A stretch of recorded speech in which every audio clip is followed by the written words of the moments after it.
The moment I stepped into the baker's grand foyer, I knew I was in for a battle. The air was thick with the scent of lemon polish and judgment. My soon-to-be mother-in-law June stood at the top of the sweeping staircase, her eyes narrowing as they locked onto me. "So you're the girl who's ensnared my Travis," she said, her voice dripping with disdain. I forced a smile, determined not to let her see how much her words stung. "It's lovely to meet you, Mrs. Baker. I'm Eliza." Travis squeezed my hand reassuringly as we ascended the stairs. I could feel June's gaze burning into me with each step. "Mother, please," Travis said, his tone a mix of exasperation and pleading. "We've talked about this. Eliza is my fiancée, and I love her." June's lips tightened into a thin line. "Of course, dear. I'm simply getting to know the woman who's captured your heart." We followed her into an opulent sitting room where Travis's father, Robert, was waiting. He stood and greeted me with a warm smile that didn't quite reach his eyes. I could tell he was trying to diffuse the tension, but even he seemed wary of his wife's mood. "Welcome, Eliza," Robert said, gesturing for us to sit. "We've heard so much about you." "All good things, I hope," I replied, attempting to lighten the mood. June sniffed. "That remains to be seen." Travis shot his mother a warning look. "Mother, please, we're here to celebrate our engagement, not interrogate Eliza." "Oh, but darling," June said, her voice sickeningly sweet, "I simply want to know more about the woman who's going to be part of our family. Is that so wrong?" I took a deep breath, steeling myself. "What would you like to know, Mrs. Baker?" June's eyes glittered dangerously. "Well, for starters, what exactly are your intentions with my son?" "My intentions?" I repeated, caught off guard by the directness of her question. "Yes, dear, your intentions. Surely you must have some beyond simply marrying into our family." Travis interjected. "Mother, that's enough. Eliza and I love each other. That's all that matters." June waved her hand dismissively. "Love is all well and good, but there are other considerations. Tell me, Eliza, what do your parents do?" I swallowed hard, knowing this was a sore spot. "My parents passed away when I was young. I was raised by my aunt." "I see," June said, her tone implying she saw far more than I was comfortable with. "And your profession?" "I'm a social worker," I replied, lifting my chin slightly. "I help children in the foster care system." June's eyebrows arched. "How noble, and not very lucrative, I imagine."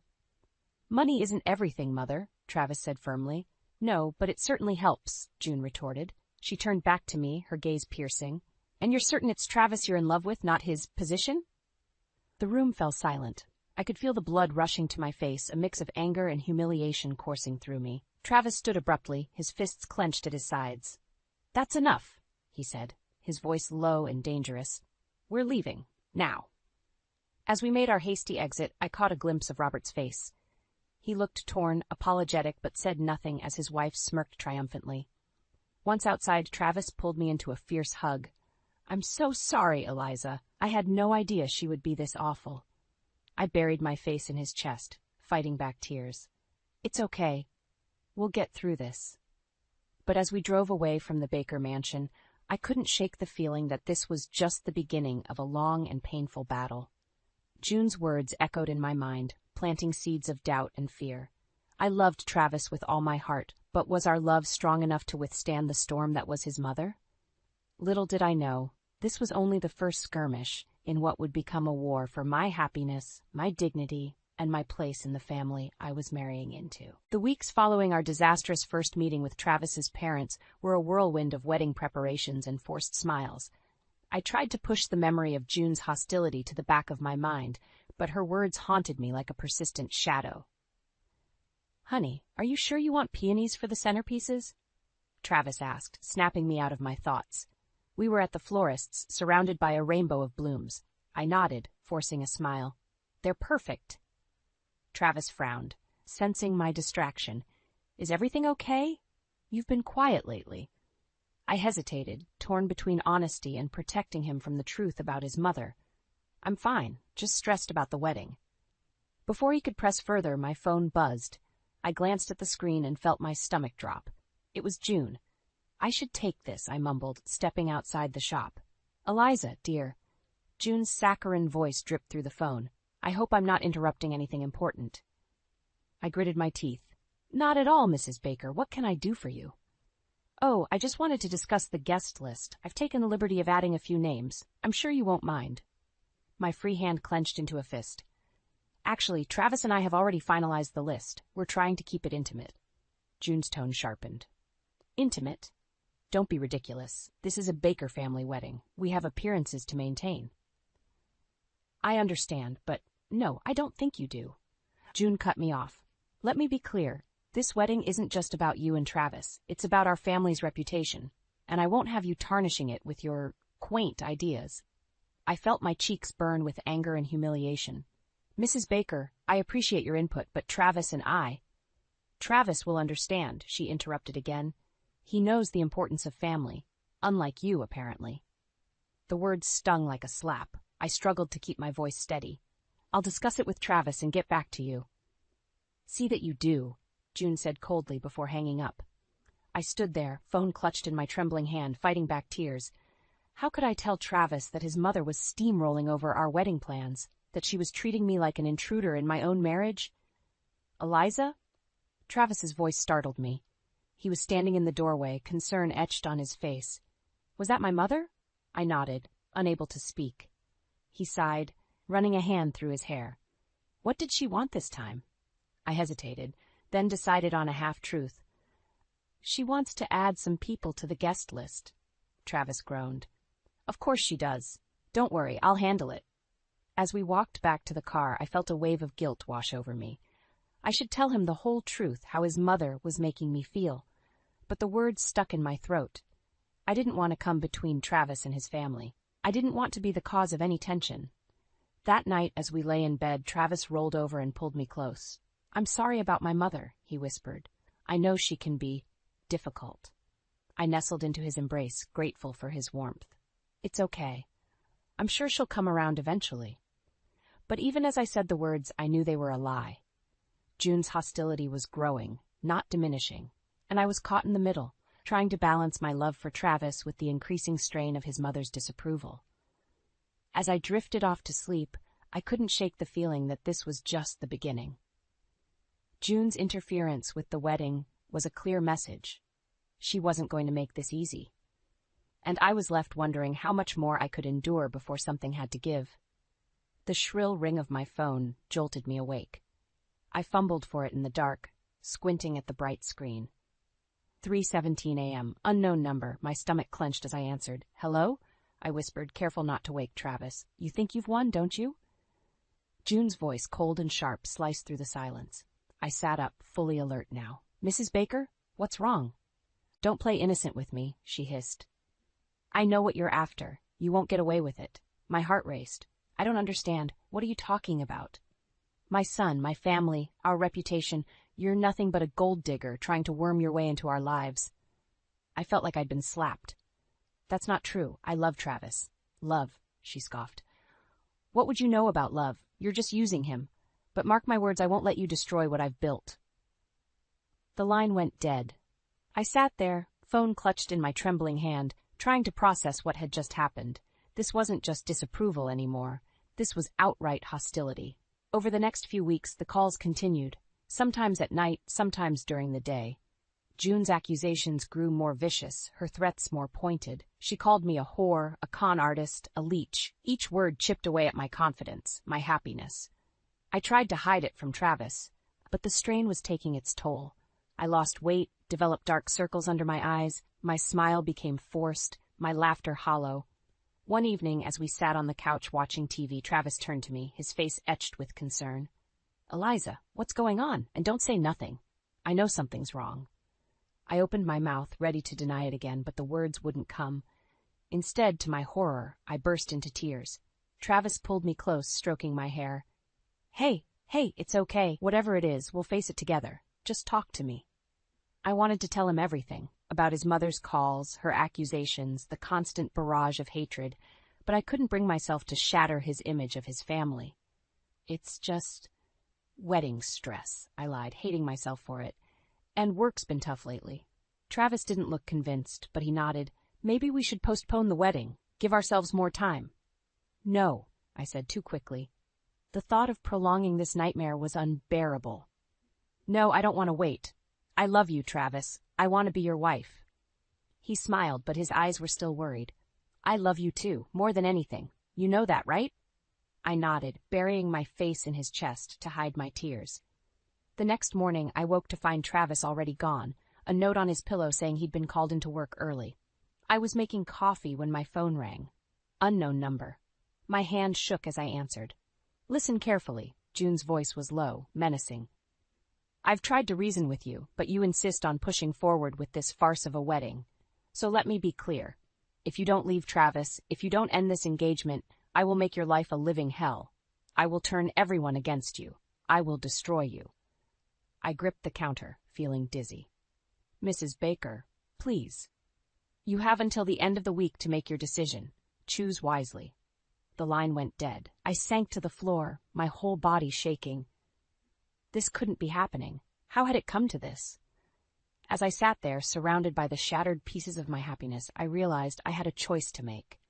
I could walk away, spare myself the pain and humiliation, or I could stand my ground and fight for the man I loved.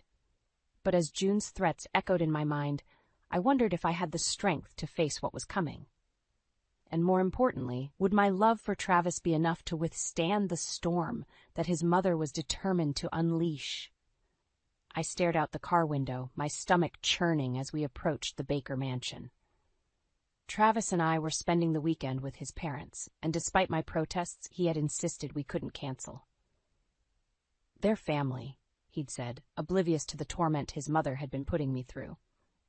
As we pulled up the driveway, June emerged from the front door, her smile as artificial as the pearls around her neck.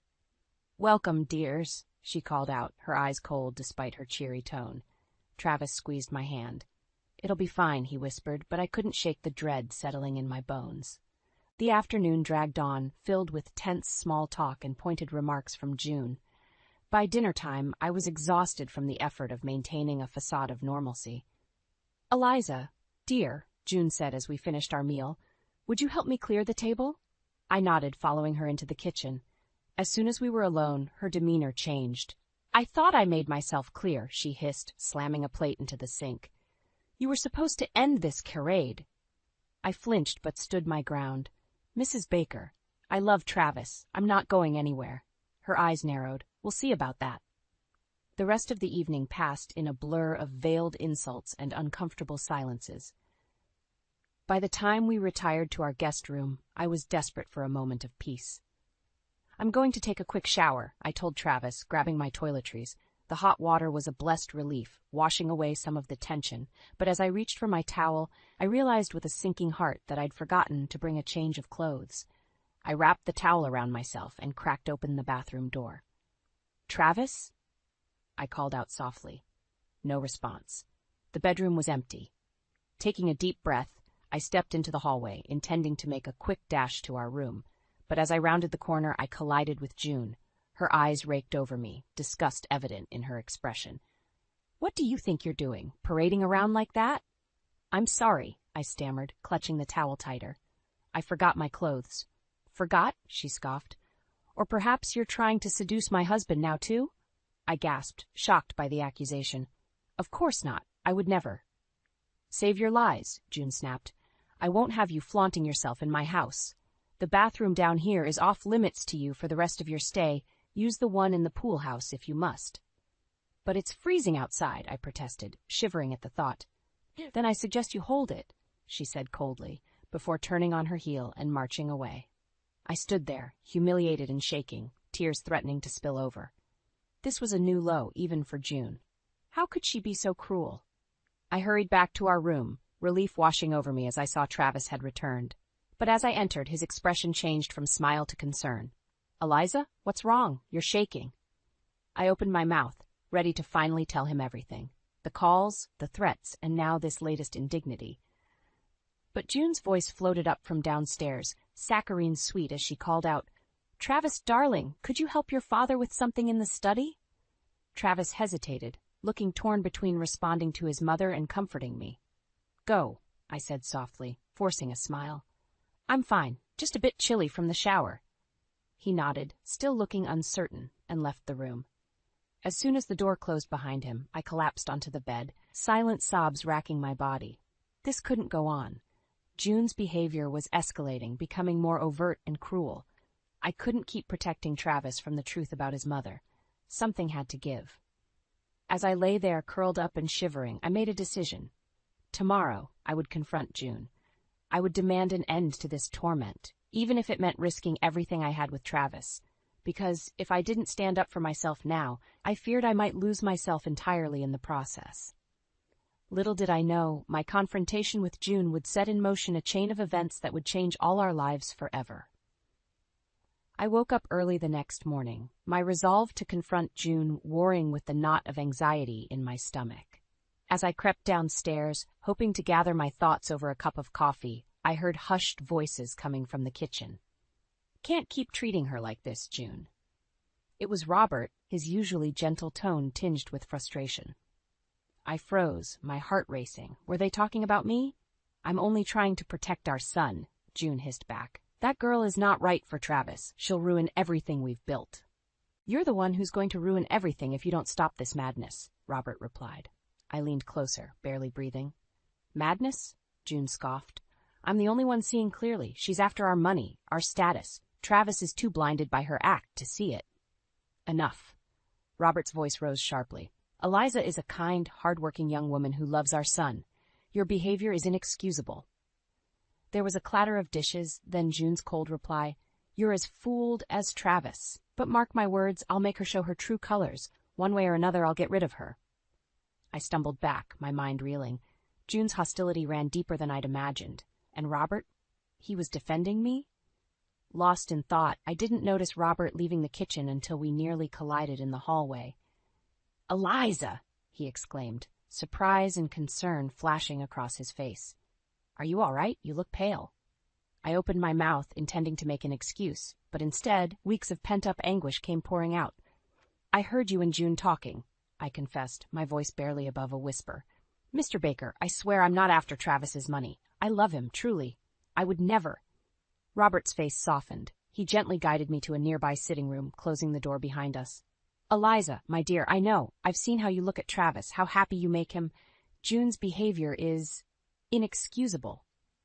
Tears welled up in my eyes. "She hates me," I choked out. "The things she's said, the way she's treated me, I don't know what to do anymore." Robert's brow furrowed. "What do you mean? Has June done something specific?" The floodgates opened. I told him everything.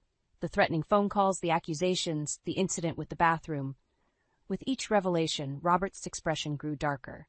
"I had no idea it had gone this far," he said when I finished, his voice heavy with regret. "Eliza, I'm so sorry. This ends now. I'll talk to June. Make her see reason." Hope flickered in my chest, but doubt quickly extinguished it. "I don't think that will work," I said softly. "She seems determined to get rid of me, no matter what." Robert was quiet for a moment, then he squeezed my hand. "Then we'll tell Travis. He needs to know what's been happening." Fear gripped me. But what if he doesn't believe me? What if it tears the family apart?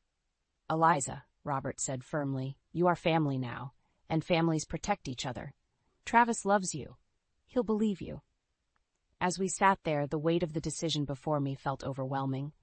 Tell Travis and risk shattering his relationship with his mother? Or continue suffering in silence, letting June's cruelty eat away at my happiness? Robert seemed to sense my internal struggle. "You don't have to decide right now," he said gently. "But know that you're not alone in this anymore. Whatever you choose, I'll support you." I nodded, a mix of gratitude and trepidation washing over me. As I left the room, I caught a glimpse of June watching from the top of the stairs, her eyes narrowed in suspicion. In that moment, I knew. There was no more hiding, no more enduring in silence. It was time to stand up for myself, for my love, for my future. Whatever the consequences, I had to confront June and end this torment once and for all. Little did I know, the confrontation that was coming would change everything, in ways I could never have imagined. My heart pounded as I stood at the top of the stairs, watching Robert march purposefully towards June in the living room. After our conversation, he had insisted on confronting her immediately. I hadn't wanted Travis to find out this way, but events were spiraling out of my control. "June, we need to talk." Robert's voice was firm, leaving no room for argument. June looked up from her needlework, her eyes narrowing as they flicked between Robert and me. What's this about? It's about your treatment of Eliza, Robert said, his usually gentle demeanor replaced by steely resolve. It ends now. June's face hardened. I don't know what lies that girl has been telling you, but... No lies, June, Robert cut her off. I've seen it with my own eyes, the calls, the threats, forbidding her from using the bathroom. It's cruel and it's beneath you. I watched June's face pale, then flush with anger. You don't understand, she hissed. She's not right for Travis. She'll ruin everything. The only one ruining things is you, Robert shot back. Their voices rose, the argument escalating rapidly. I stood frozen, torn between intervening and fleeing. Suddenly, Travis appeared beside me, his face a mask of confusion. What's going on? He asked, his eyes widening as he took in the scene below. Before I could respond, June's voice rang out, shrill and accusatory. She's turned you against me, Robert. Can't you see she's manipulating all of you? Mom? Travis called out, descending the stairs. Dad? What's happening? The room fell silent as everyone turned to look at Travis. June's face crumpled into a mask of victimhood. Oh, Travis, she cried. Your father and Eliza, they're ganging up on me, after everything I've done for this family. I couldn't stay silent any longer. That's not true, Travis, I said, my voice shaking. Your mother has been... Been what? June interrupted, her eyes flashing dangerously. Go on, tell him your lies. Travis looked between us, bewildered. Someone explain what's going on now. Robert stepped forward, placing a hand on Travis's shoulder. Son, your mother has been mistreating Eliza, making threatening phone calls, forbidding her from using the bathroom, accusing her of being after our money. Travis's face drained of color. What? No, that can't be true. Mom would never... It is true, I said softly, descending the stairs to stand beside him. I'm so sorry I didn't tell you sooner. I didn't want to come between you and your family. June let out a harsh laugh. Oh, that's rich. You've done nothing but try to come between us from the moment you arrived. That's enough, Robert's voice boomed through the room. June, you need to admit what you've done and apologize to Eliza. June's face contorted with rage. Apologize? Never. I was protecting our son from this gold-digging harlot. The slap echoed through the room before I even realized what had happened. Travis stood there, his hand still raised, staring at his mother in shock. Travis! June gasped, her hand flying to her reddening cheek. How could you? Travis's voice was low, trembling with anger. How could you treat Eliza like this? Your own daughter-in-law? June's eyes darted around the room, looking for an ally and finding none. I was only trying to protect you, she stammered. By abusing the woman I love? Travis shook his head, disgust evident in his voice. You're not the mother I thought you were. As June crumpled onto the sofa, sobbing dramatically, I felt a strange mix of vindication and sorrow. The truth was out, but at what cost? Travis turned to me, his eyes filled with anguish. Eliza, I'm so sorry. I had no idea. Can you ever forgive me for not seeing what was happening? I reached for his hand, squeezing it gently. There's nothing to forgive. You didn't know. As we stood there, surrounded by the wreckage of long-held family dynamics, I realized this was far from over. June's mask had slipped, revealing the depths of her cruelty, but I knew she wouldn't go down without a fight. The storm had broken, but the true battle was just beginning. The room crackled with tension as June's sobs subsided into seething silence. I could feel her eyes boring into me, filled with a hatred that made my skin crawl. But for the first time since this nightmare began, I wasn't afraid. I was angry. Enough, I said, my voice steadier than I felt. It's time we talked, June. Really talked. June's head snapped up, her tear-streaked face twisting into a sneer. There's nothing to talk about. You've won, haven't you? Turned my husband and son against me. This isn't about winning, I replied, taking a step towards her. It's about the truth. And the truth is, you've been cruel and manipulative from the moment we met. Travis squeezed my hand, his presence giving me strength. Mom, why? Why would you do this to Eliza? To us? June's eyes darted between us, her composure cracking. I was protecting you, Travis. This girl, she's not one of us. She'll never understand our world, our responsibilities. Your world? I scoffed, years of pent-up frustration boiling over. You mean a world of judgment and cruelty? Of looking down on others? That's not a world I want any part of, and it's not the world Travis wants either. June leapt to her feet, her face contorted with rage. You insolent little... That's enough, Robert's voice boomed, silencing the room. June, you need to listen. Really listen. For a moment it seemed like June might lash out again, but something in Robert's tone made her pause. I took a deep breath, steeling myself. I love your son, June. Not his money, not his status, him. And I've endured your abuse, your threats, your manipulation, because I thought that's what I had to do to be part of this family, but I see now that was a mistake. Travis stepped forward, his arm wrapping protectively around my waist. Eliza is my family now, Mom, and if you can't accept that, if you can't treat her with respect and kindness, then what? June hissed, her eyes narrowing. Then you'll lose me, Travis said softly, the pain evident in his voice. Because I won't choose between the woman I love and a mother who can't see past her own prejudices. The color drained from June's face. For the first time, I saw real fear in her eyes. You don't mean that, she whispered. He does, Robert interjected, moving to stand beside us. And so do I, June. This behavior ends now, or you'll lose us all. June's gaze darted between us, the reality of her situation sinking in. Her carefully constructed world was crumbling, and she knew it. I didn't mean, she stammered, her voice small and uncertain. Yes, you did, I said, my tone firm but not unkind. You meant every cruel word, every hurtful action. But it stops now. We're giving you a choice, June. Be part of our family, all of us, or lose it entirely. The silence that followed was deafening. June stood there, her shoulders slumped, looking older and more vulnerable than I'd ever seen her. Finally, she spoke, her voice barely above a whisper.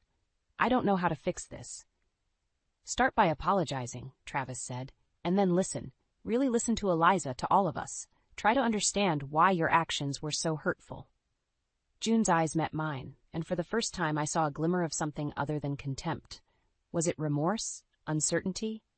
I'm sorry, she said, the words sounding foreign on her tongue. I don't expect forgiveness, but I'm sorry. It wasn't much, but it was a start. As I stood there, surrounded by the remnants of June's carefully constructed facade, I realized we were at a turning point. The old dynamics were shattered, but what would rise from the ashes? I took a deep breath, knowing that the hardest part was yet to come. Forgiveness, understanding, rebuilding trust, it would be a long and difficult road. But as I looked at Travis, at Robert, even at the broken figure of June, I knew it was a road worth taking. The storm had passed, but the real work of healing was just beginning. 6 months had passed since that fateful confrontation, and the world had shifted on its axis. I stood in the kitchen of our new home, watching Travis and Robert laugh as they attempted to assemble a crib. The sight filled me with a warmth I never thought possible after everything we'd been through. The doorbell rang, and I felt a familiar knot of anxiety form in my stomach. Taking a deep breath, I went to answer it. June stood on the porch, looking smaller and more subdued than I'd ever seen her. Gone were the designer clothes and perfectly coiffed hair. Instead, she wore simple jeans and a blouse, her hands rough from manual labor. "Hello, Eliza," she said softly. "May I come in?" I nodded, stepping aside to let her enter. As we walked to the living room, I could feel the tension radiating off her. "Travis, Robert," I called out. "June's here." The men appeared, their faces a mix of caution and hope. Travis moved to stand beside me, his hand finding mine. June looked at each of us in turn, her eyes lingering on the visible swell of my belly. I wanted to see you all before the baby comes," she said, her voice wavering. "To apologize again, and to tell you about some changes in my life." We sat, an uneasy silence falling over the room. June took a deep breath and began to speak. "After everything that happened, I did a lot of soul-searching. I realized how toxic I'd become, how my actions were driven by fear and a misguided sense of superiority. I've been seeing a therapist, trying to understand why I behaved the way I did." She paused, her eyes meeting mine. "Eliza, I can never undo the pain I caused you, but I want you to know how deeply sorry I am. I was wrong about you, about everything." I felt tears prick my eyes, surprised by the sincerity in her voice. "Thank you, June. That means a lot." June turned to Robert and Travis. "I've hurt you both so much. I understand why you needed it to distance yourselves from me. Robert, I don't blame you for the divorce. It was the wake-up call I needed." Robert nodded, his expression softening slightly. "I'm glad you're getting help, June." "I am," she replied. "And I've made other changes, too. I've been working at the factory downtown. It's hard work, but it's honest. For the first time in my life, I'm earning my own way." Travis leaned forward, his brow furrowed. "Mom, you didn't have to do that. We could have helped." June held up a hand, stopping him. "No, Travis. I needed to do this, to understand the value of hard work, to see the world beyond our privileged bubble. It's been humbling and enlightening." As I listened to June speak, I felt a shift within me. The anger and resentment I'd been carrying began to dissolve, replaced by a cautious hope. "June," I said, my voice thick with emotion, "I won't pretend the past didn't happen, but I believe in second chances. If you're willing to continue this journey, to truly be a part of our family, all of us, then I'm willing to try." June's eyes filled with tears. "You would do that? After everything?" Travis squeezed my hand, a proud smile on his face. "We all would, Mom, but it has to be different this time. No more manipulation, no more cruelty, just honesty and love." June nodded, wiping her eyes. "I promise. I want to be better, to be the mother and grandmother your child deserves." As if on cue, the baby kicked. I gasped, placing a hand on my belly. Without thinking, I reached for June's hand and placed it next to mine. Her eyes widened as she felt the movement. "Oh," she breathed, a genuine smile breaking across her face. In that moment, I saw a glimpse of the woman June could be, the woman she was trying to become. The road ahead wouldn't be easy, but as I looked around at my family, Travis, Robert, and yes, even June, I knew we had the strength to face whatever came our way. The storm had passed, leaving behind a landscape forever changed, but from the wreckage, something new and beautiful was beginning to grow. A family, redefined and strengthened by adversity, ready to embrace the future with open hearts and minds. As June's hand rested on my belly, I felt a sense of peace wash over me. The journey had been long and painful, but here in this moment I knew it had all been worth it. We had fought, we had endured, and now finally we were healing. Together.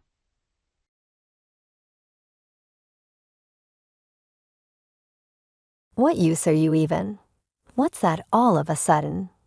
What's the point of your existence? Suddenly my husband started talking nonsense. He wasn't like this originally, but he turned into a verbally abusive man right after we got married. What are you going to do after asking that? It's decided. I want a divorce. However, he doesn't know something crucial. Before we got married, I lied to him about something. It was about me being the president of a company that makes over $300 million a year. So what about our kid? Are you planning to abandon him? The word abandon is such an ugly word. You should be responsible and raise him. And you're still his father. From now on, I will be a father to a new family. I don't have time to bother with you guys anymore. My new child is about to be born. Little did I know, he had even gotten someone pregnant. No need to hold back anymore, I suppose. I've decided to pay him back more than twice what I endured till now. Since we got married, you haven't earned a single penny. You've been living comfortably on my money. I never asked you to do that. You have been a burden on me all this time. So pay me severance money of $30,000. He really is scum. I thought I should tell him the truth. Now, why should I die? If anything, it should be the other way around. So this is a legitimate demand. Understand that. I wondered how stupid he could be. I could easily afford that. I'll pay you $30,000 is nothing. What I then revealed my true identity to my husband. Remembering his face at that moment still makes me laugh. And my revenge wasn't over yet. The real hell was just about to begin. I am Rachel Brown, the president of a certain company. I lived with my son and my husband, John. I owe my current position to my family. Rachel, can you help me with the company? Me? I can't do anything. That's not true. I want you to help because you're my sister. I have a younger brother. 3 years into my career, he asked for my help while he was a college student and starting a company dealing with imported goods.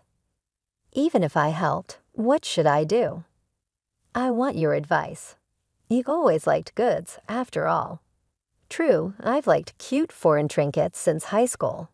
Still, I had doubts about quitting my stable job to help him. Even then, my brother did not give up. And nearly a year had passed since he proposed the idea. Then I'll help you. Really? I don't know how much help I can be, though.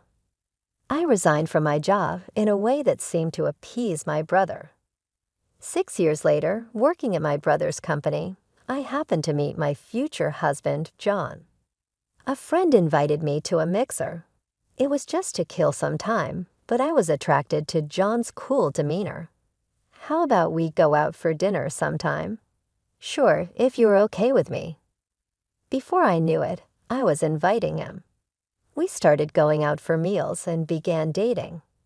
The comfort of being together led me to think about marriage.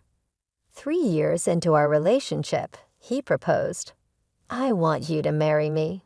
With pleasure, if I'm good enough." Thus, we visited each other's parents. The greeting at his parents' house went well, and we were on our way to visit my family. "When we're married, I want you to be a homemaker." What, a homemaker? Yeah, you said you work at a company that deals with goods, right? Yes, that's right. Sorry, but I want you to quit your job. I want you to work hard for me in our home. Once we're married, While I hesitated to answer, John seemed to get a bit irritated, thinking I needed to respond quickly. Is that a problem? No, it's not a problem. Then I'm counting on you. It's a promise. I was conflicted, and this was a turning point that would affect our future. As we were about 10 minutes from home, I secretly contacted my brother. John was so focused on driving, but he didn't notice what I was doing. Since Aaron was living at our parents' house, I made the first move. "So this is your parents' house, huh?"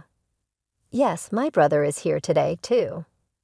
"I see. Got it." And despite the nervousness, the marriage introduction went smoothly. We were treated to a meal. "I'll go help out for a bit, John. You relax here." "Thanks." I immediately went to where my brother was. "What do you think I should do?" "I do want to work." "You're talking about the homemaker thing, right? But we need you here. After all, it's thanks to you that we've grown so much in such a short period." Hearing that, my desire to continue working grew even stronger. Then Aaron seemed to have an idea and clapped his hands. "Right, why not just keep quiet about it?" "What? That's going to get found out, won't it?" "It'll be fine. From now on, I'll ask you to do things that you can handle from home." "Well, if that's the case, actually, I have another favor to ask." Aaron seemed hesitant to speak. Imagining it was something bad, I braced myself. "Could you become the president in my place?" "What, me, a president? Why?" "This is something all the board members decided together." "But aren't you the president, Aaron?" "That's why I'm asking you to be the president, so I can be the vice president. Please." My brother begged me, but I've only ever decided whether to purchase the proposed products. That's what's amazing. Most of the products you chose sold out immediately. That might be true, but besides, you'd be the president of a company that makes $300 million a year. I decided to accept his proposal. Choosing to become the president was more about not letting down the employees who chose me than the money. Thus, I decided to marry John while keeping a significant secret, and it was absolutely something that must not be revealed. We submitted our marriage registration a week after the greeting. Now that we're officially married, you'll follow my directions. Yes, I'm the head of this household. That's obvious. It was our first day in our new home. John began to adopt a high-handed attitude towards me. There had been a bit of a superior attitude before we married, so I suspected as much, but it proved to be true. I started to think about what would become of this. "Hey, how about we go on a trip?" "A trip? We haven't had our honeymoon yet, and I thought this would be a good time." It was half a year after our marriage. Until then, I had been desperately fulfilling the role of a homemaker, as John had demanded. Such a proposal could not make me unhappy. Then where shall we go? How about Miami? You said before that you wanted to go there, right? Yes, I've always wanted to go. I was happy that he remembered that. 2 weeks later, we went on the trip, but John seemed somewhat absent-minded. Is something wrong? No, it's nothing. We have a plane to catch. Let's go. Once we arrived in Miami, I genuinely enjoyed the trip. However, that night, an incident occurred. When I woke up in the middle of the night, John, who should have been next to me, was not there. After a while, he returned to the room. Where were you? It doesn't matter where. Of course, I'd worry if you're not beside me. Then he clicked his tongue softly. Listen, from now on, don't interfere with what I do. Who do you think is supporting this lifestyle? I thought about telling him the truth then, but I held back. Indeed, John was contributing a monthly sum for living expenses, but it was only a few tens of thousands. I felt it wasn't enough and had been supplementing it with my own money without letting him know. Then I noticed something else. I smell something sweet. What is it? A smell? There can't be any. What are you talking about? Although he was evasive, I was sure about the smell. At this point, I began to suspect that he might be involved with another woman. Maybe the trip was just a pretext, and he was actually meeting some woman. The trip lasted 4 days and 3 nights, but every night he went out somewhere. I tried to follow him, but he seemed wary of me, and I couldn't catch him. I thought, what was that trip even for? Eventually, I couldn't enjoy the trip and returned to everyday life. Whether it was good timing or bad, my pregnancy was discovered around this time. I immediately reported it to him. It seems I'm pregnant. I see. His reaction was very subdued. He didn't show any joy, and instead, he seemed rather bothered. I had thought that having a child would soften his attitude, but that was not the case. Even as my belly grew, he did not help with the household chores. Could you help out a little? I'm not feeling well today. Why do I have to do that? Can't you see I can hardly move in this condition? I'm troubled too. Why did you have to get pregnant on your own? I couldn't tolerate his attitude any longer. There's no way to speak like that. That's utterly irresponsible. My words didn't reach him. Raising a child costs money. You, as my wife, should understand that much. I didn't want to understand such a thing. Could there be a husband who would say such things to his pregnant wife? There shouldn't be. As time went by, I reached the due date and ended up giving birth alone. Isn't that too cruel? No, it's beyond cruel. When I went to show the newborn baby at my parents' house, my parents and my brother were furious. If it's like that, you should just divorce him. I agree with Mom. It'll only be hard on you if it continues like this. I know, but the baby was just born, so it's not that easy to just leave. If anything happens, consult us immediately. Yes, thank you. Then as I was about to leave, Aaron called out to me. Sorry, Rachel. I forgot to mention earlier, but we've started doing business with your husband's company. Really? I didn't know that.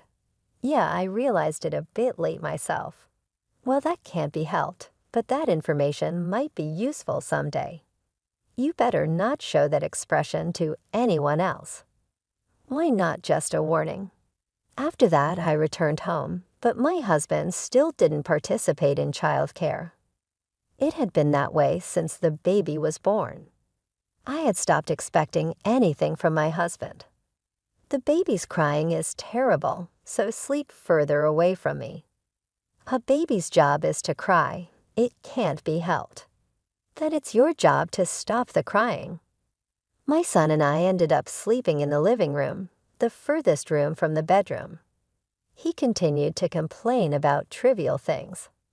What is this meal? Don't just throw something together. I didn't have much time today. You're always home and still don't have time. Don't joke with me. He swept the dishes off the table. The plates fell to the floor, and the sudden noise made my son cry. My husband yelled, annoyed by the noise. It was a hellish scene. Never mind cleaning up, just make him stop crying. Without saying anything, I took my son and went outside. I didn't want to stay in the house for another second. About 30 minutes later, when I returned home, Jan was nowhere to be found. I sighed and thought, why do I have to do all this? Physically and mentally worn out, I eventually had to be taken to the hospital that day. After sending off my husband, I was in a remote meeting at home. During the meeting, I suddenly felt ill and lost consciousness. When I came to, I was lying in a hospital bed. My son, where is he? It's okay, he's sleeping right here. I was relieved. Aaron, did you save me? Of course, you suddenly collapsed on the screen. I ran to your house immediately. Thank you. Then his expression turned serious. Isn't it about time you reached your limit? You might be right. This time the timing was good, but if no one had noticed, it could have been irreparable. He was right.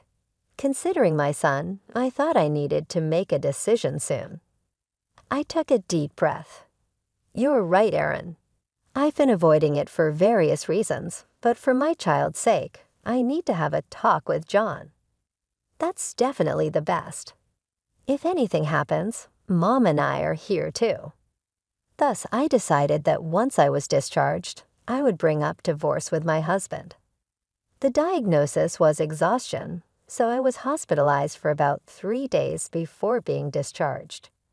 When my son and I returned home, John, filled with anger, was waiting for us. Really? Can't you even manage your own health?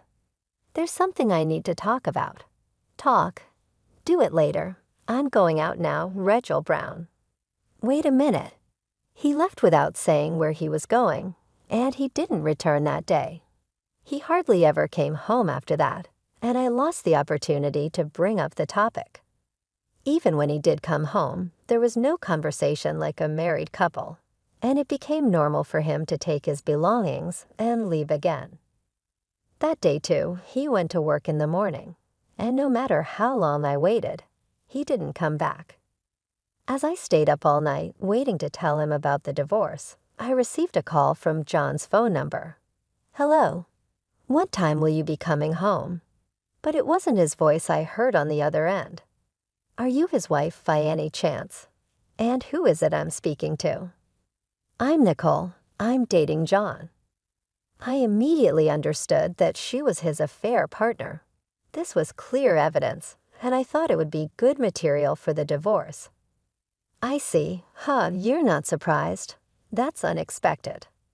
Well, I had a hunch. I responded calmly, suppressing my emotions. Then this will be quick. I'm seriously in love with John, so please divorce him quickly. Do you understand what you're saying? Of course, and he said, he doesn't need someone useless like you. I see. I was about to hang up, but it seemed Nicole still had more to say. I decided to humor her and guess where he is right now. I don't know, and I don't really want to know. Listen, he's in my room sleeping like a child. Is that so? I don't really care about that now. That's why John dumped you, despite being in an affair. Nicole laughed as she spoke, which was deeply irritating. Not only my husband, but this woman was also incredibly foolish. Birds of a feather flock together, I suppose. Anyway, he's staying over at my place tonight. You sleep alone. With that, the call ended. If that's what she intended, I was ready for it too. True to Nicole's words, he did not come home. It wasn't until the next afternoon that he finally returned. You seemed to have quite a bit of fun last night, huh?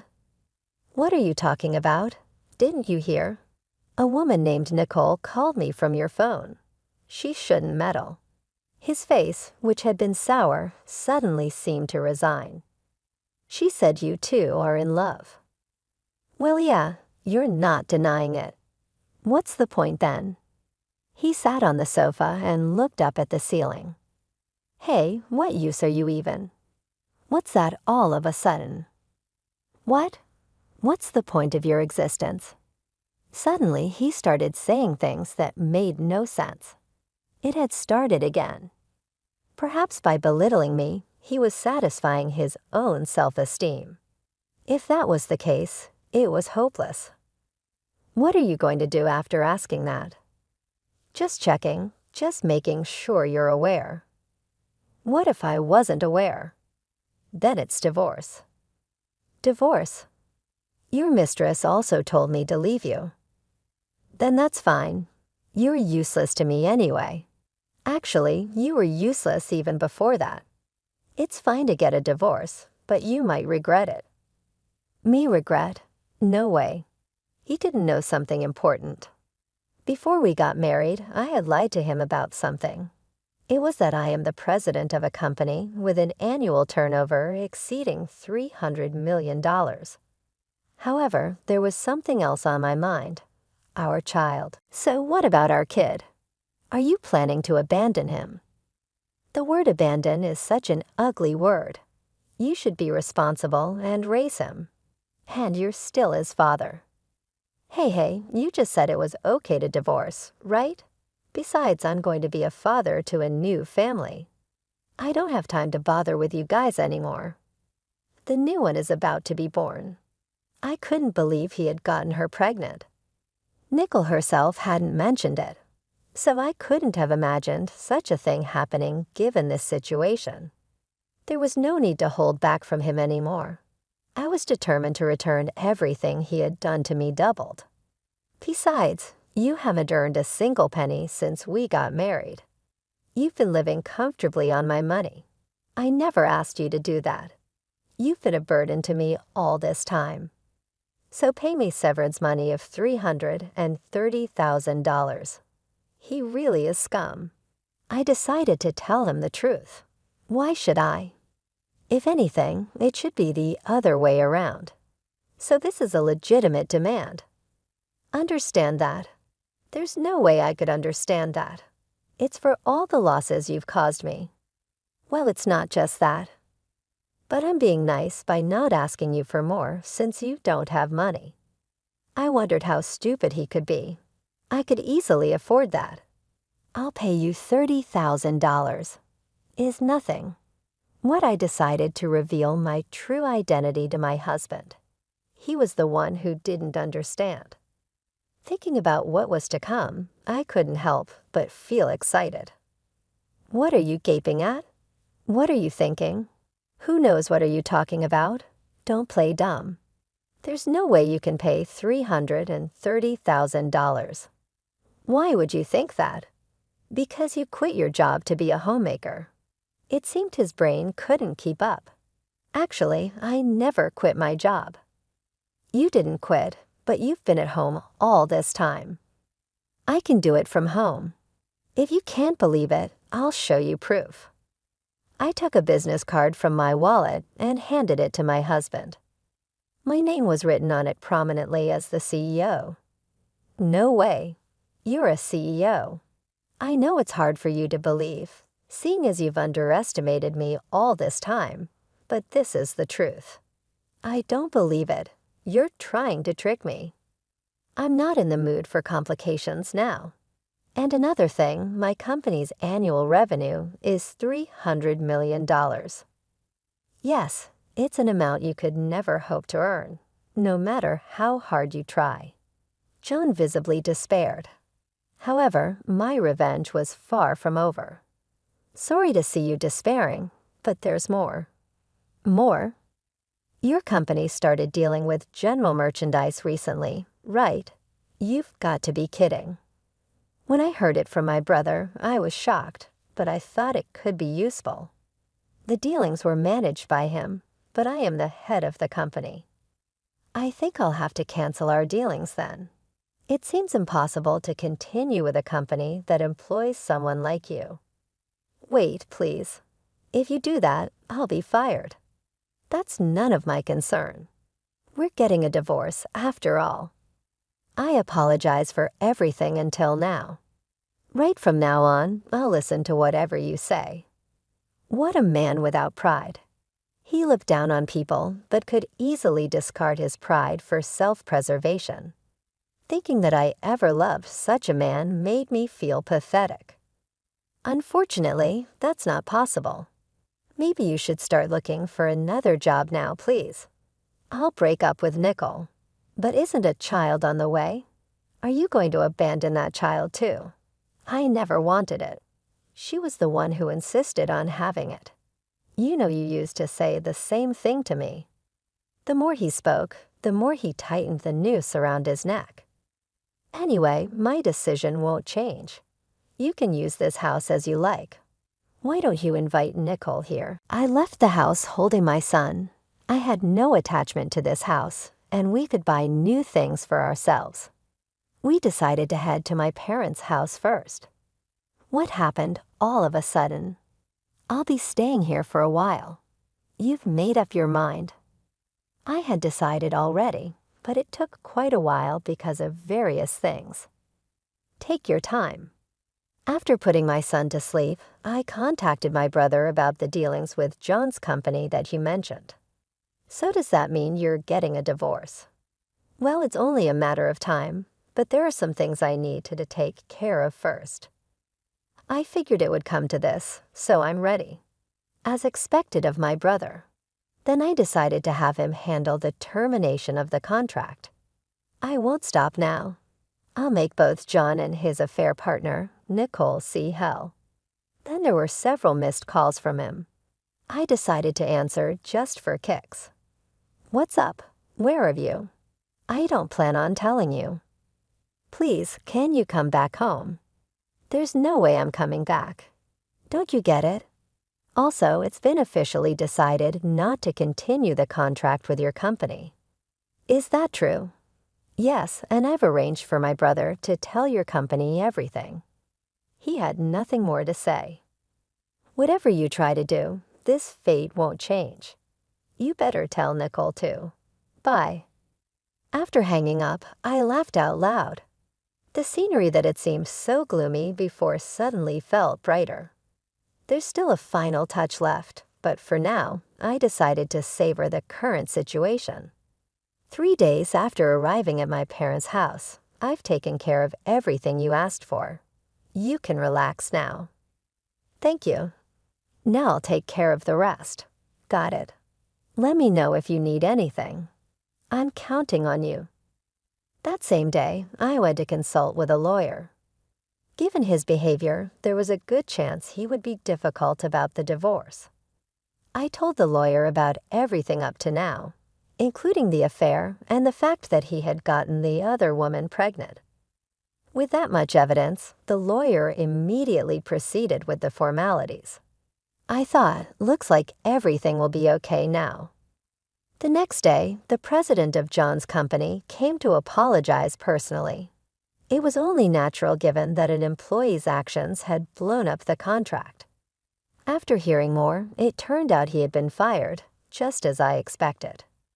What happened to him afterward was unclear. And then you were here after all. Jan had come to my parents' house to see me. I thought this might be the place. Give me another chance, will you? He was still trying to cling to me. There's no chance left. You've had plenty of them until now. It's a plea for a lifetime. Engaging with the man in front of me was just a waste of time. All I wanted was to be free from him. That's impossible, and don't come here ever again. Besides, you have Nicole and your child to think about. I'll handle that. You better not say things you can't accomplish. It'll only cause more trouble. Then with my brother's help, we drove him away from the house. Some months later, the divorce was finalized. Of course, I demanded property division and child support from John and Nicole. The reason for the claim was to make them suffer. From what I heard, John was eventually dumped by Nicole, who also demanded child support. All that was left for him was his debt. It was a fitting outcome for such a scoundrel. Now things have finally calmed down. Then, as president, keep up the good work. I know, I'll work hard to pay back for all the trouble caused. Now that I no longer need to hide my status as a president, we moved into a high-rise apartment. From now on, I want us all to live a happy life together.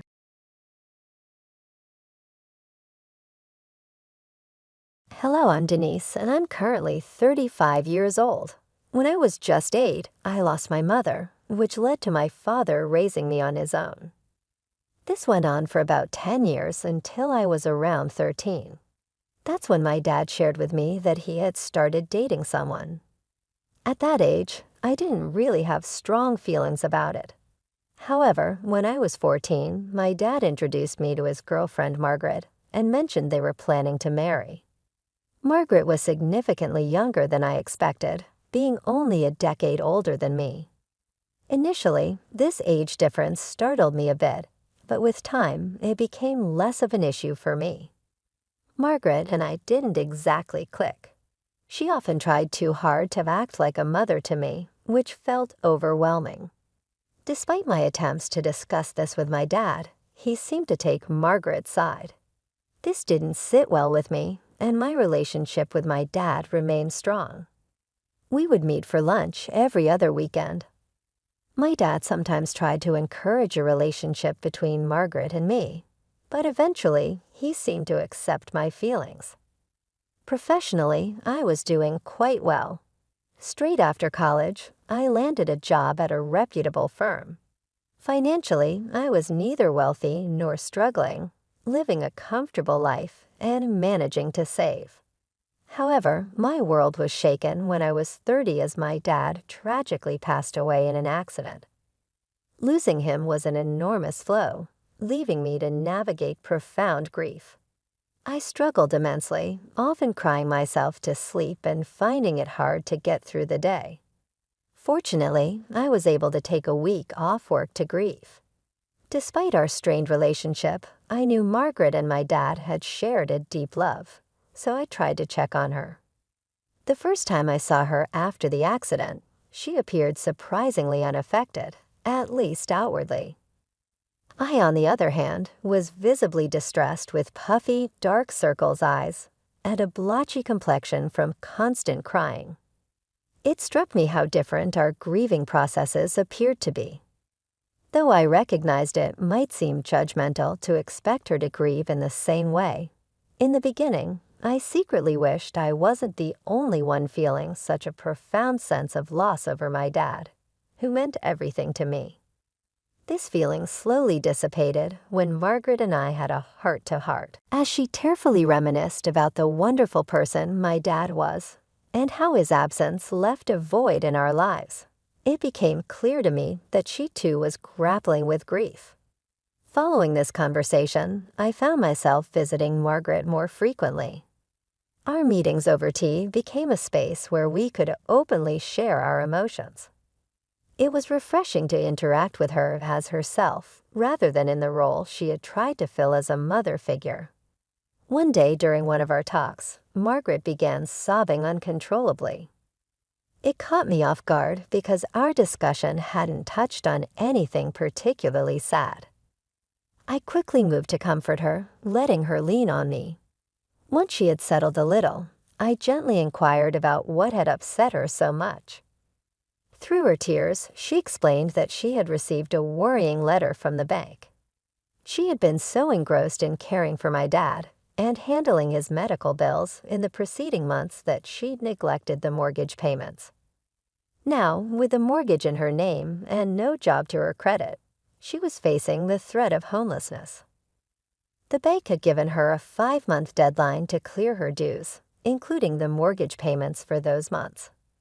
She was in a financial bind, with not enough money to meet the bank's demands, and my dad hadn't left her with sufficient funds to tide over such a crisis. Trying to soothe her, I reassured Margaret that it wasn't the end of the world and that I was in a position to help her out. Surprised and grateful, she listened as I proposed my conditions for the assistance. First, I explained that it wasn't feasible for me to both rent my place and cover her mortgage, so I would need to move in with her. She immediately agreed, affirming that the house was as much mine as hers. Secondly, I made it clear that this arrangement couldn't be permanent. I would help with the mortgage for now, but she needed to find employment soon to take over its payments. I was willing to contribute to half of the mortgage to ease the transition. Margaret agreed to these terms, deeply thankful for the support.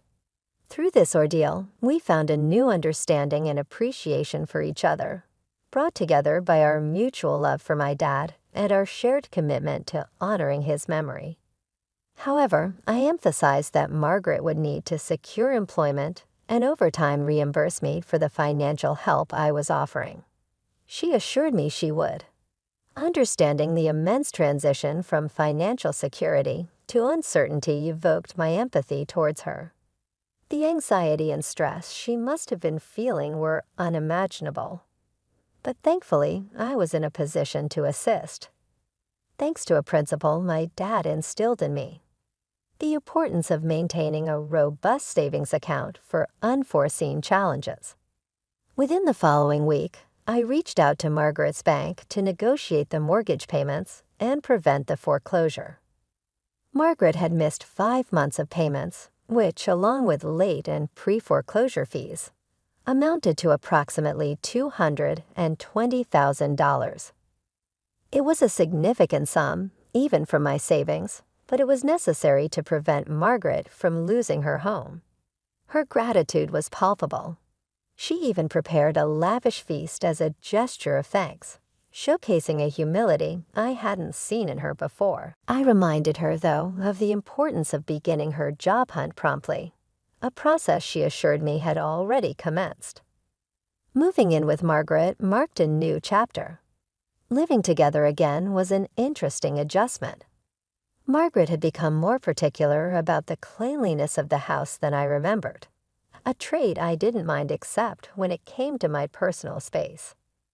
I stood my ground regarding the state of my room, advocating for mutual respect for our individual preferences, especially since my financial contribution was a significant reason we were able to maintain this living arrangement. Despite occasional minor disagreements, cohabitation was largely positive. As time passed, transitioning from weeks to months and months into years, my patience began to wear thin with Margaret's prolonged job search. She consistently assured me she was looking for employment, yet progress seemed stagnant. Despite my support, I noticed no progress in Margaret's job search. It struck me as odd that she hadn't even mentioned going for an interview. When I gently broached the subject, she quickly became defensive. I explained that my concern wasn't with her efforts, but with the lack of tangible results, especially since a year had passed since she promised to find a job. I suggested even part-time work as a temporary solution, but she dismissed the idea, suggesting she'd rather face homelessness than accept a job she deemed beneath her. This response, especially her using my dad's memory to guilt me, felt manipulative. I continued to cover the mortgage, but Margaret's behavior grew increasingly difficult to handle. She started questioning my whereabouts and who I spent time with, imposing more than I felt was fair. Initially, I tolerated her behavior, but as it escalated, I asserted my boundaries, which led to tension between us. After another 2 years passed with no change, my patience wore thin, doubting Margaret's sincerity in finding employment. I took the controversial step of looking through her emails. What I found confirmed my suspicions. She had applied to only 2 jobs in the 3 years since I started helping with the mortgage. I felt betrayed by her deceit, especially after I had gone to great lengths to support her. Confronting Margaret about my discovery and the decision to stop financial assistance led to a heated argument.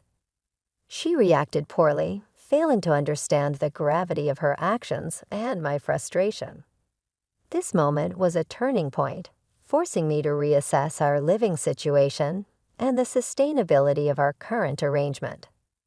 For 3 years, I extended every possible support to Margaret, offering guidance and patience as she navigated her challenges. However, her reluctance to accept advice or actively seek employment led me to confront her about her apparent lack of effort. When I asked her to prove her job search efforts, she accused me of invading her privacy. Despite this, I expressed how our relationship had grown in my gratitude for the opportunity to help her. But I also emphasized my need to focus on my own future goals, which did not include indefinitely paying for a home that was never in my plans. Margaret's distress was palpable, and though it affected me, I needed space to process my frustration. During this time, I considered how I could assist Margaret in a way that would also allow me to move forward. After some research, I suggested she consider filing for bankruptcy as a way to manage her mortgage payments and potentially relieve her financial burden for up to 6 years. Initially hesitant, Margaret eventually opened up to the idea, and I committed to helping her with the process. It took weeks, but we successfully navigated the paperwork, and Margaret was granted a reprieve from her mortgage payments. With this newfound relief, I urged Margaret to focus on rebuilding her life. Her response, though cold, indicated she believed she could manage on her own. This realization that our relationship had shifted from mutual support to dependency prompted me to make a significant change. I moved out the following month, focusing on my personal and professional growth.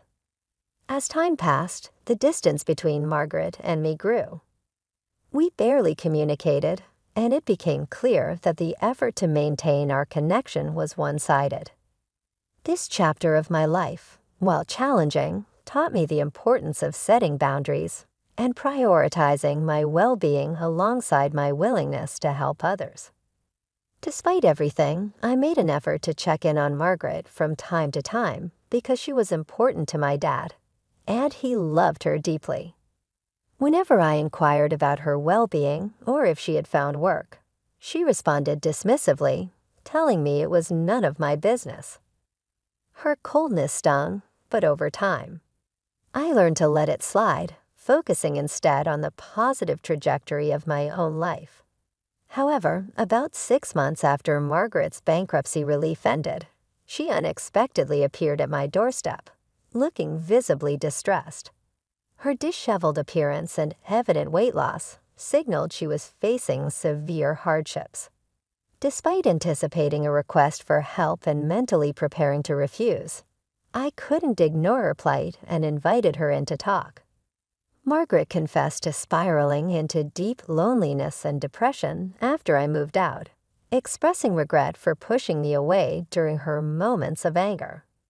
She explained her anger was directed not only towards herself and the loneliness she felt, but also towards my dad for leaving her in such a state, and the frustration of her ongoing struggles, including a 5-year-long unsuccessful job hunt. Hearing Margaret's admission of her severe depression and financial desperation, including the dwindling of the funds my dad left her and her family's lack of support, left me in a difficult position. Though I had firmly decided against further financial assistance, the sight of someone so close to the edge of despair, someone my dad had cared for, made it challenging to maintain that resolve. I understood all too well how debilitating depression could be and found myself torn between my determination to uphold my boundaries and the empathy I felt for a person in the throes of such a profound struggle. My empathy quickly turned into action as I assured Margaret I would extend my help once more. Her tears and heartfelt thanks warmed me, reinforcing my belief in supporting those in need. The following week found me back at the bank, navigating the complexities of Margaret's mortgage, which had been neglected for 6 months. I couldn't help but wonder why she hadn't considered adjusting her mortgage to more manageable payments. However, considering her overwhelmed state, I chalked it up to her inability to deal with the situation. Upon reviewing her mortgage details, I discovered she was $992,000 short of fully settling her debt, including late fees. My financial situation has improved significantly over the past 6 years, allowing me the capability to cover this amount. When I proposed directly paying off her mortgage with the understanding she would repay me over time, Margaret was moved to tears.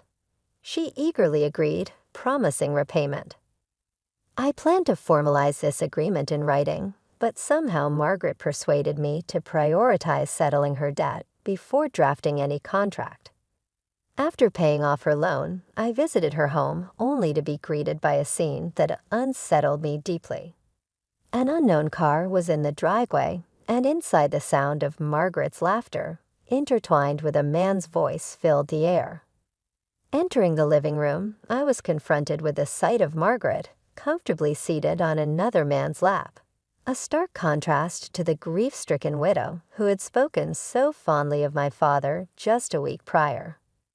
This display of affection, so soon after her declarations of undying love for my dad, and the emotional appeals that had led me to assist her financially, felt like a betrayal. Reflecting on her earlier words, I realized they might have been a calculated attempt to manipulate my feelings, leveraging my love for my dad to coax me into paying off her loan.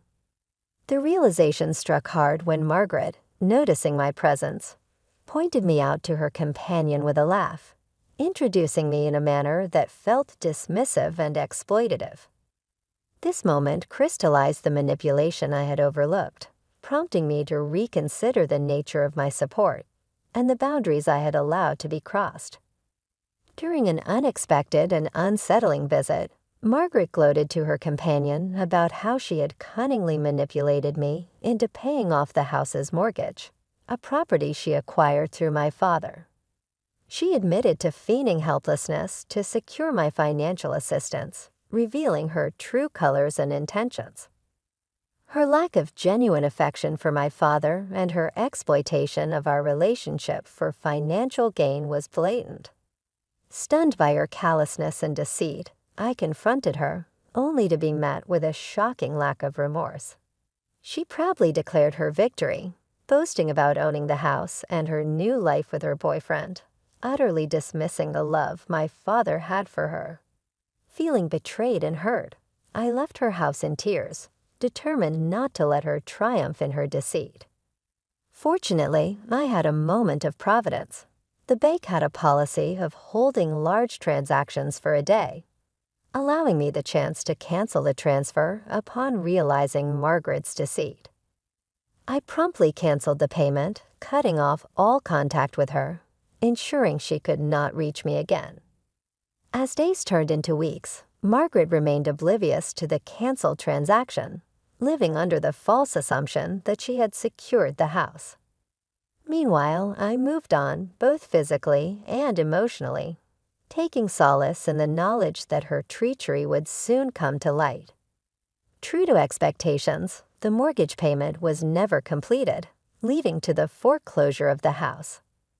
Word of her situation spread among mutual friends, revealing her true nature to all, and isolating her further as her boyfriend left, and she found herself without support, income, or a roof over her head.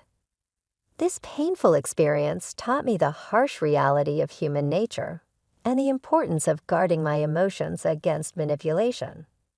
I learned the hard lesson that not everyone deserves my trust or my help, especially those who see kindness as a weakness to be exploited. In spite of the turmoil, I found strength in my ability to protect my father's legacy and stand up for myself. This ordeal, while bitter, has not embittered me. Instead, it has empowered me to live a life that honors my father's memory, free from the shadows of the past.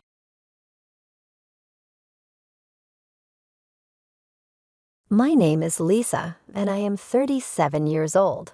I live with my husband, Larry. We both work for the company that my father-in-law founded. Even though my father-in-law has retired, he built a small construction company into a business that makes $300 billion a year. He bought other construction companies, and while he was sometimes tough, everyone admires his great business skills. Larry, who was chosen to follow in his father's footsteps, was raised as a pampered child and has a gentle character. I worry that he isn't strong enough for the tough business world. While being gentle might sound good, in reality, he is very indecisive. He has even admitted, "I'm not cut out to be a CEO. I'll probably just be a figurehead if I become one. It's easier for me that way." He shows no real intention of seriously taking over the company. We've been married for 10 years, and lately I'm frustrated with his lack of initiative. In contrast to Larry, I consider myself to be quite decisive. It seems my father-in-law, during his active years, appreciated this about me and gave me various tasks to do. Before marrying Larry, I worked at a bank, so I am used to managing finances and always think about the numbers. When I got married, I quit my job at the bank and planned to become a full-time homemaker.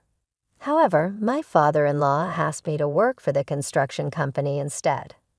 Shortly after I started working, my father-in-law began inviting me to participate in board meetings and asked for my opinion on management matters.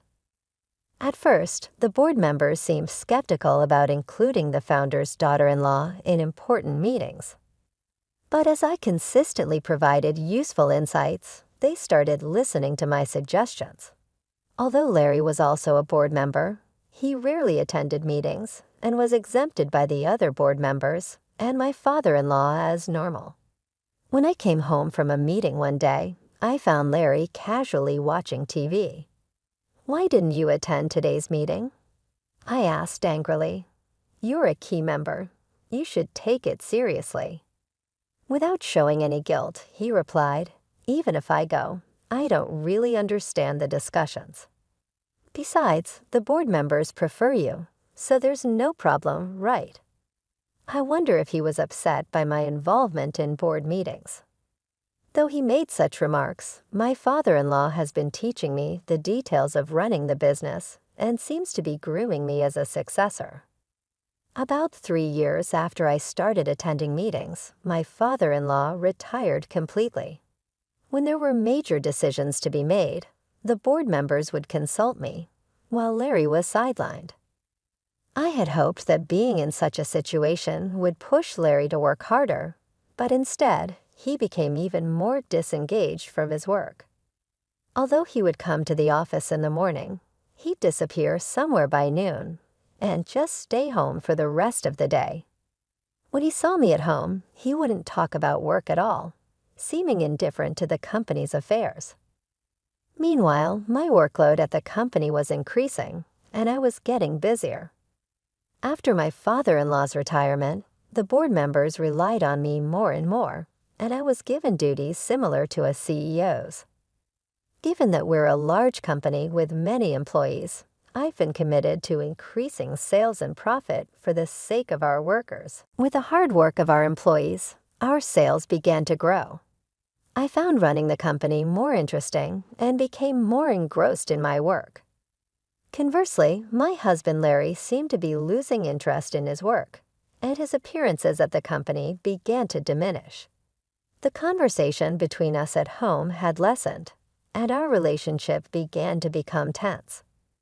"I ran into your sister Nancy today, and we had lunch together," Larry said when he came home.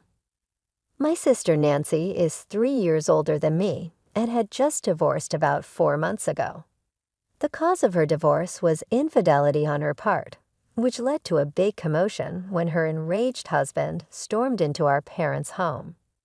My husband Larry went to my parents' house to calm down Nancy's husband in my place, since I was busy with work. Larry, who had a gentle upbringing and a calming personality, managed to convince Nancy's raging husband to leave for the time being. Later, Nancy told me, "Your husband is really something. He handled my raging husband so effortlessly." She praised Larry. Nancy's husband, in his anger, must have been disarmed by Larry's calm and easygoing demeanor.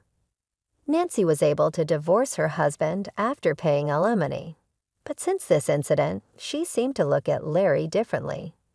Until then, she seemed to have thought of Larry, who is not particularly attractive and is indecisive, as just a rich, pampered son. But after the incident, she seemed to believe he was a respectable business owner.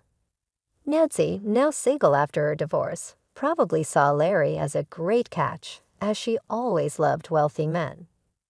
But I, who was engrossed in work, could not imagine such a thing. Of course, my sister wouldn't have known that Larry is just a nominal executive who doesn't actually manage the company. Nancy's ex-husband was an elite employee of a foreign company and bragged to me at their wedding. My husband is an excellent employee with a high salary, and on top of that, he's handsome. You're jealous, aren't you? Her ex-husband was handsome, smart, and carried a stylish vibe. I couldn't understand why she would cheat on such a wonderful husband. 5 months after hearing from Larry that he had lunch with Nancy, I returned home to find Larry unusually serious. "Lisa, I have something to discuss," he said. It was the first time I had heard such words from him, and I had a bad feeling. With my heart pounding, I waited for him to speak. "Actually, Nancy is pregnant with my child, and I want a divorce," he said. I was shocked by the request for a divorce, but even more surprised to hear that Nancy was pregnant. At a loss for words, Larry continued, "Nancy is planning to come over on our next day off to discuss this, so I'm counting on you." I was stunned. I asked him, "So you want to marry my sister?" With a troubled look, Larry responded, "It's not that I want to marry her. But if she's having my baby, I guess I have no choice." I sighed at Larry's typical indecisiveness and replied, "Well, if she's carrying your baby, I suppose it can't be helped. Let's discuss this when she comes over." It seemed like my husband, and I couldn't make any decisions together, so I decided to meet directly with my sister to figure things out. Even though I had already made up my mind to divorce, I thought I needed to consult my father-in-law about the company's situation. As the daughter-in-law of the founder, I was involved in running the business. But if I divorced, I would become a stranger. The next day, I went to my in-laws' house and told my father-in-law exactly what my husband had said. My mother-in-law, who was present, was thrilled that her son had a child. But she quieted down when glared at by my father-in-law. For my mother-in-law, she seemed to be more concerned about her grandchild than the company's management. After some thought, my father-in-law said with a smile, "Lisa, I want you to continue to be involved in the company's management as you have been. I don't care about Larry. I'll take the responsibility, so let him do what he likes." It seemed that my father-in-law valued the management of the company more than his son or grandchild. Even though he has retired, my father-in-law, as the founder, still has a strong voice in the company, and most of the company's shares are held by him, so there are no executives who go against his will. I was also getting interested in my work and was reluctant to give up. Now that my job was settled, it was time to discuss the future with my sister. On my day off, my sister came to my house with a big smile and said, "Lisa, it's a pity you couldn't have a baby. I'll give you plenty of consolation money. Please leave this house immediately," she said with a triumphant air. My husband was just silently listening to our conversation without saying anything. Despite being the one who caused the problem, I was appalled at my husband's indifferent face and said, "It's okay to get divorced, but there's also the issue of alimony and division of property. So let's bring in a lawyer and decide properly." "I never thought you, my sister, would fall for a man like Larry," I retorted to my sister with irony. My sister glared at me with a stern face for a moment, but quickly regained her composure. I finally realized that it's not about looks and men.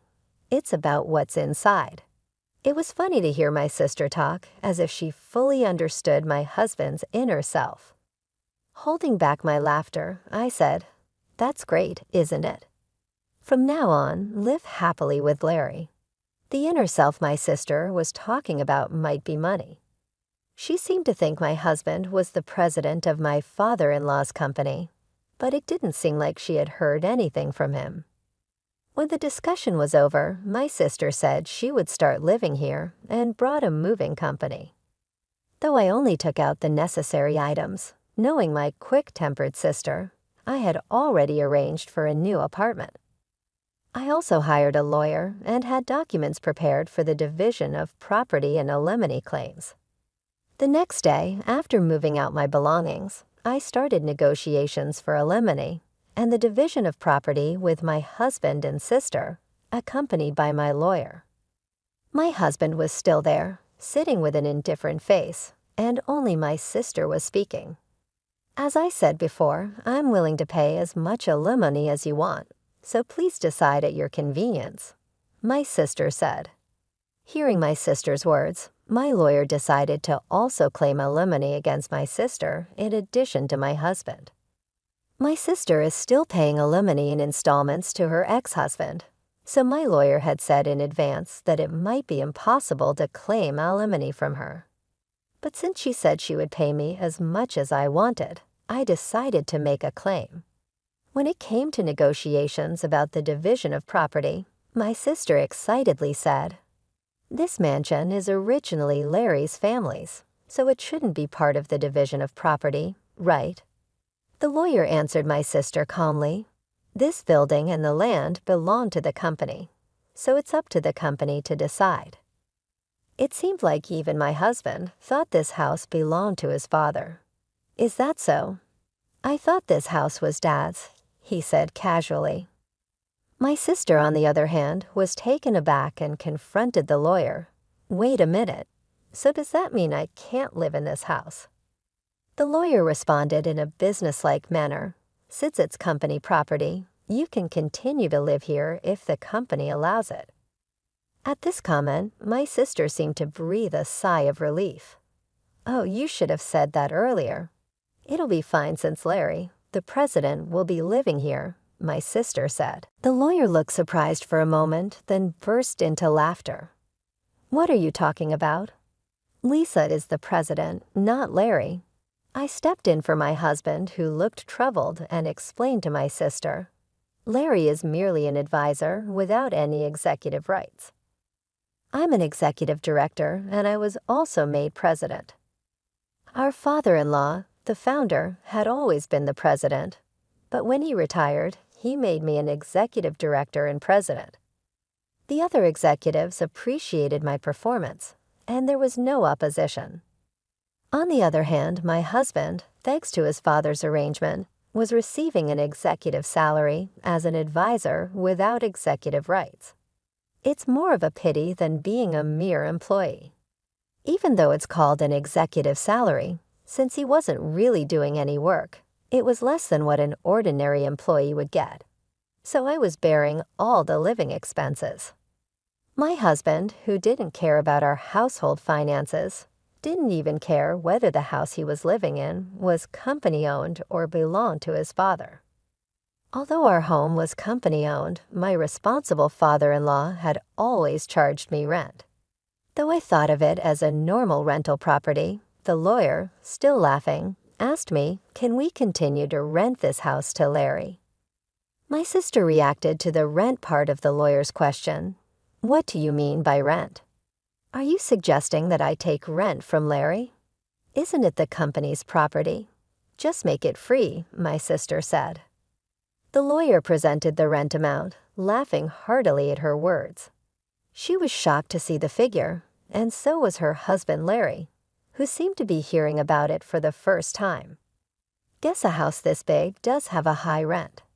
"I can't afford that with my salary," he said. His executive compensation would barely leave any money behind if he had to pay that rent. Their living expenses would be hard to cover. During the 6 years of our marriage, Larry had used up all his modest executive compensation. My salary also disappeared due to high rent and living expenses.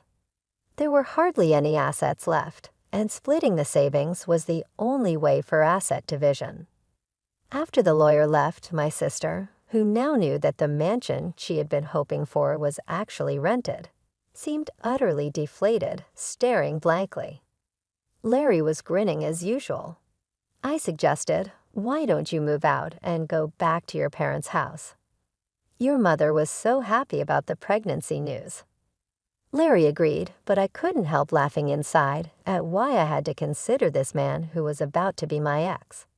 I started worrying if this unreliable man could raise a child, but then I decided it was none of my business. I asked my sister, who seemed to have forgotten about her own alimony, "Are you okay with the alimony payment, sis? You seemed pretty confident, but you're also paying your ex-husband, right?" She was stunned to hear this, her face suddenly snapping back to reality. "Alimony? I have to pay for it too?" she asked, astonished, seemingly having heard nothing of the discussion earlier. "You said, 'I'll give plenty of alimony money,' but you weren't expecting me to pay it, right?" "My salary is really low," she continued. Larry and my sister exchanged surprised glances. Watching these two made me want to burst into laughter. I had already obtained signatures on the divorce papers and alimony request documents. It didn't matter to me, but seeing Larry and my sister like this was pathetic. My ex-husband, who had remarried my sister, had returned to his parents' home, just as I had warned. But there seemed to be constant quarrels between my sister and my in-laws. The main cause of the conflict was the lie about my sister being pregnant with my ex-husband's child. His mother, who was hoping for a grandchild, was extremely angry. My father-in-law, who had disliked my sister for stealing his son from me from the very beginning, hadn't even spoken to her. He fronted the alimony for Larry, and it was paid in full. But my sister, seeing this, pleaded with him, "Dad, could you please pay my alimony as well?" To this, my father-in-law responded, "I have no reason to be called Dad by you." He was fuming. Not being able to obtain anything she had hoped for, my sister ran away from my ex-husband's family home without a word and went missing. She had practically remarried my ex-husband just to bear the burden of alimony, which was utterly foolish. My ex-husband seemed to consider getting back with me, but his father scolded him, "You're the kind of man who should never even think about having a family. You can't even take care of yourself properly." As I watched all this unfold, I reflected on how things had gotten to this point. When Larry first agreed to go back to his parents' house, I knew it was for the best. His mother was thrilled about the baby, but I couldn't shake the feeling that Larry was completely unprepared for the responsibilities of parenthood. His indifferent attitude throughout our marriage hadn't changed, and I doubted it ever would. Seeing my sister's shock when she realized she had to pay alimony was almost comical. She had been so confident, but she clearly hadn't thought things through. Her financial situation was already strained, and adding more payments would only make it worse. I wondered how she could be so naive. The negotiations for alimony and the division of property were surprisingly straightforward. My lawyer was thorough and ensured that everything was handled fairly. Larry and my sister, however, seemed lost and overwhelmed by the process. They exchanged glances of surprise and confusion, making it clear that they hadn't fully grasped the reality of their situation. Moving out of the house was a significant step for me. I had already found a new apartment and made arrangements to start fresh. The house, which I had once thought of as a home, now felt like a burden lifted off my shoulders. It was company property anyway, so leaving it behind felt like shedding the last remnants of my life with Larry. After I moved out, the tension between my sister and my in-laws only grew. The lie about her being pregnant with my ex-husband's child had caused a rift that couldn't be mended. My father-in-law, who had never approved of my sister, was especially vocal in his disapproval. He had always seen her as someone who had disrupted our family, and this latest deception only confirmed his worst fears. My sister's plea for my father-in-law to pay alimony was met with cold rejection. "I have no reason to be called Dad by you," he said, his anger evident. Her dreams of a carefree life supported by my ex-husband's family crumbled, and she found herself without the support she had expected. This journey has taught me a lot about resilience and the importance of staying true to oneself despite the personal challenges I faced. I've managed to keep the company on a steady path and even achieve growth. It's not always easy, but knowing that I'm making a positive impact on people's lives keeps me going. In the end, my focus remains on leading the company and supporting my team. I'm determined to build a successful future for all of us. While my personal life has had its ups and downs, my professional life gives me stability and a sense of accomplishment. This is where I find my strength and motivation, and it's where I choose to direct my energy for the foreseeable future.